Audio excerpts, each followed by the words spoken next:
eu sou Amanda Almeida, do Colégio São Francisco, e eu vou falar o que é radiação.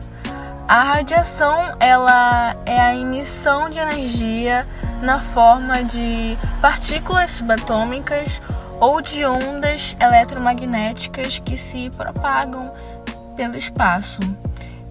Existem vários tipos de radiação. Eu vou citar algumas delas aqui. A primeira é a radiação eletromagnética, a outra é a radiação nuclear, radiação ionizante e radiação não ionizante. Oi, eu sou o Caio Eduardo, aluno da Escola São Francisco de Assis, e vou falar um pouco sobre quais os malefícios da contaminação e exposição de lixo radioativo na natureza. Só que, para sabermos o problema, temos que saber como acontece, qual é a origem dele.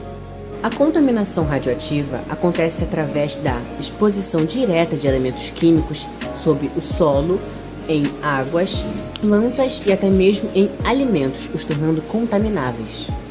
Vegetais com folhas grandes, como por exemplo o alho poró ou até mesmo o espinafre, entram em risco imediato de contaminação. Raízes como a cebola e a cenoura não correm esse risco, mas com a contaminação do solo, esse processo infelizmente acabam as atingindo. Alguns elementos químicos acabam adentrando nos lençóis freáticos, causando uma contaminação geral de água. Alguns materiais radioativos soltam partículas químicas que adentram em rios e lagos. Em alguns casos, as autoridades locais tendem a fechar locais de pesca pelo alto risco de contaminação. Uma vez na natureza, os estragos se espalham por todo o ecossistema, pois acabam contaminando a fauna e flora do local. E isso é afetado diretamente, por exemplo, a cadeia alimentar dos seres vivos daquela região. Oi, meu nome é Ana Beatriz, eu sou aluna da Escola Diocesana de São Francisco e vou falar quais são os sintomas da exposição ao material radioativo. A náusea é a sensação de desconforto no estômago, que muitas vezes precede o vômito. Pode ser causada por várias razões, incluindo intoxicação alimentar, enjoo de movimento, infecções variáveis ou bacterianas. Os vômitos é a expulsão de conteúdo do estômago pela boca. Pode ocorrer em resposta à náusea, irritação no estômago, intoxicação alimentar, infecções gastrointestinais ou outras condições médicas. Diarreia. A diarreia é caracterizada por fezes líquidas e frequentes. Pode ser causada infecções variáveis ou bacterianas, intoxicação alimentar, intolerância alimentar e efeito colesterol. A tontura. A tontura é uma sensação de instabilidade ou falta de equilíbrio. Pode ser causada por várias febres, como labirintite, inflamação do ouvido interno, vestígio, hipotensião e pressão arterial baixa. Lesões do tipo queimadura, lesões de pele, semelhantes a queimaduras, pode ser várias causas, como exposição excessiva ao sol, queimaduras solares, queimaduras térmicas, causas de calor, queimaduras de química, exposição, substâncias de irritação. Aluna Amanda Vitória, da turma 1º B da Escola de São Francisco, e eu venho apresentar um exemplo de poluição radioativa e como principal componente o acidente Césio 137, que aconteceu em setembro de 1987 em Goiânia, capital de Goiás. A exposição do Césio 137 teve início quando um aparelho radioativo foi abandonado no Instituto Goiano de Radiologia e foi rompido.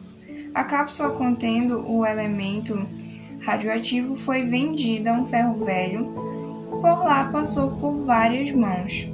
A fonte radioativa foi removida e manipulada indevidamente no dia 13 de setembro.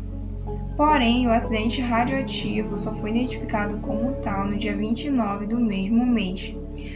Após a identificação da amostra radioativa pelas autoridades, os afetados foram submetidos a rígidos protocolos de tratamento. E as primeiras providências foram identificar, monitorar e descontaminar e tratar a população que foi afetada.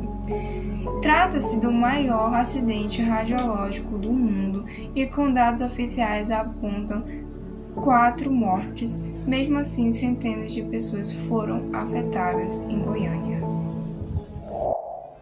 Eu sou Lara Beatriz, sou aluna do primeiro B e hoje eu vou falar sobre o descarte correto dos materiais radioativos. Bom, isso é dividido em etapas. A primeira etapa seria a identificação, que consiste em marcar e identificar claramente os materiais radioativos. Isso é essencial para garantir que os materiais não sejam trocados, não sejam confundidos. Em seguida vem a questão do isolamento, onde os materiais são colocados em containers projetados para evitar o vazamento, como o caso do Césio 117 lá em Goiânia. Esse isolamento ele é fundamental para proteger tanto as pessoas que manuseiam esses materiais quanto o meio ambiente. Após o isolamento, os materiais devem ser armazenados temporariamente em instalações seguras. Essas instalações são projetadas especialmente para garantir a segurança durante o armazenamento. Quando chega o momento do transporte, é importante utilizar os veículos aprovados para garantir um transporte mais seguro. Esse transporte ele deve ser conduzido, deve ter as regulamentações certas, em caso de vazar lá o material radioativo. É necessário realizar o tratamento desses materiais para reduzir a atividade radioativa.